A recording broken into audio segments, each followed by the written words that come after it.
like to introduce State Representative Joe Webster. He was elected to the 158th Legislative District in the Commonwealth of Pennsylvania, serving from 2019 to date. Part of the first generation in his large Philadelphia family to attend college, Joe was appointed to the Air Force Academy. He obtained a PhD in public policy from the George Washington University. Representative Joe Webster managed modernization programs for Air National Guard and Air Force Reserve and worked for 20 years in the Pentagon on special government projects, and as a colonel, Joe served as legislative liaison between the U.S. Congress and the Air Force. In 2011, Joe returned to Pennsylvania, transitioning to commercial career in information technology and as a professor of national security strategy for the Harrisburg-Hershey in Montgomery, Alabama. He now lives on the bank of the Perkiomen Creek with his wife, and they have 3 adult children. His legislative priorities include providing quality education, protecting the Commonwealth's natural resources and environment, combating gun violence, and providing access to affordable health care in order to promote a healthy workplace and enhance economic growth. Representative Joe Webster introduced House Bill 1241, regulating illicit massage businesses. The bill intends to require a valid facility license and grant state inspectors and law enforcement officers increased access for inspections and enables the Department of Victim Services to improve services for victims. Welcome, Representative Joe Webster.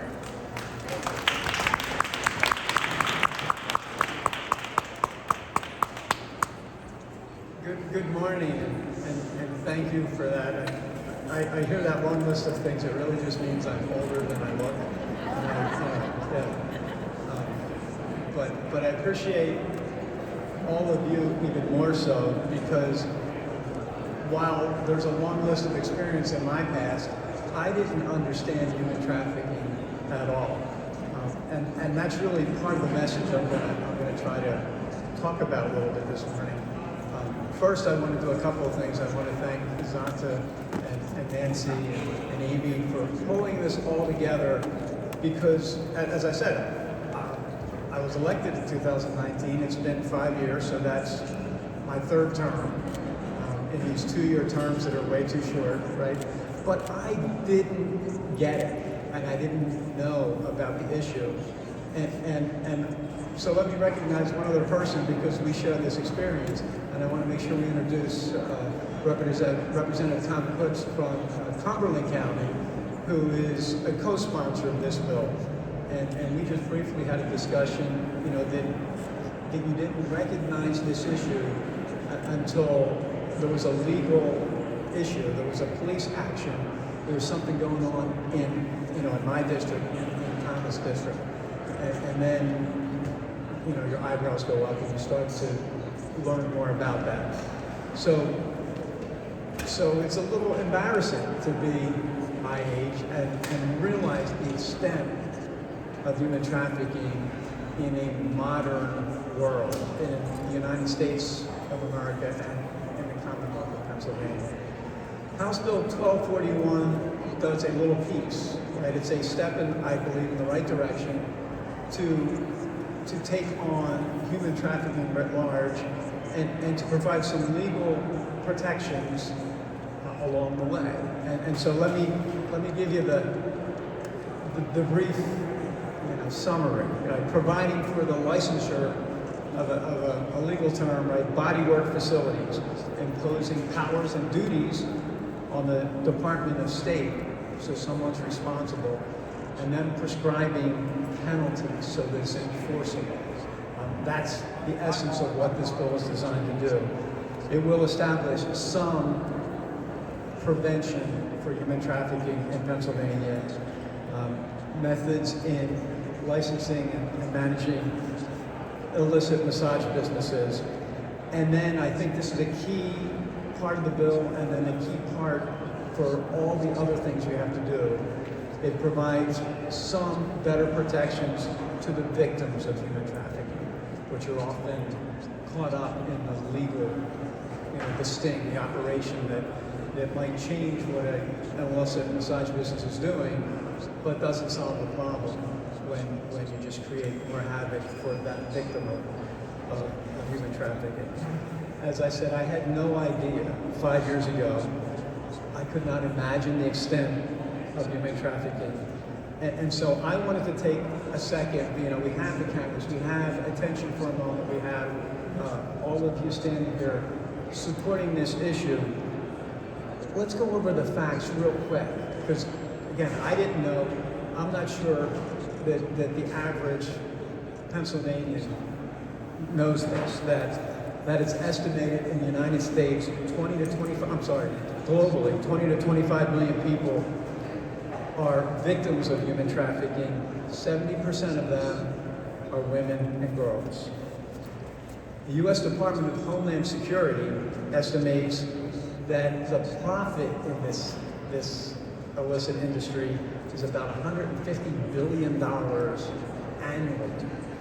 It's an enormous economic incentive for illegal behavior. Pennsylvania, I'm always complaining that Pennsylvania is 47th or 48th, or the only state that's still something, right? Where is Pennsylvania? But when you do well on the other list, that's not a good thing. Pennsylvania is 15th in the most reported cases of human trafficking. That's a list we don't want to be on. We'd rather be 48th or 49th or last on that list. And according to the administrative office in Pennsylvania courts, these trafficking cases that we're seeing are primarily in 5 counties. Lancaster County, Montgomery County, that's why it got my attention, Dauphin, Berks, and Chester. So that was my education around human trafficking. And I will tell you, I mentioned that there was an incident. Right? The illicit massage business pops up in a rural, suburban strip mall.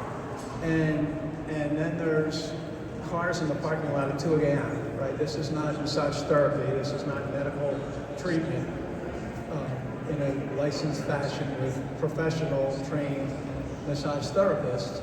This is activity happening after hours. And the police can shut that down. 2 weeks later, it pops up, in some cases, on the same street 2 blocks away. Because we don't have the methodology in law to license the business.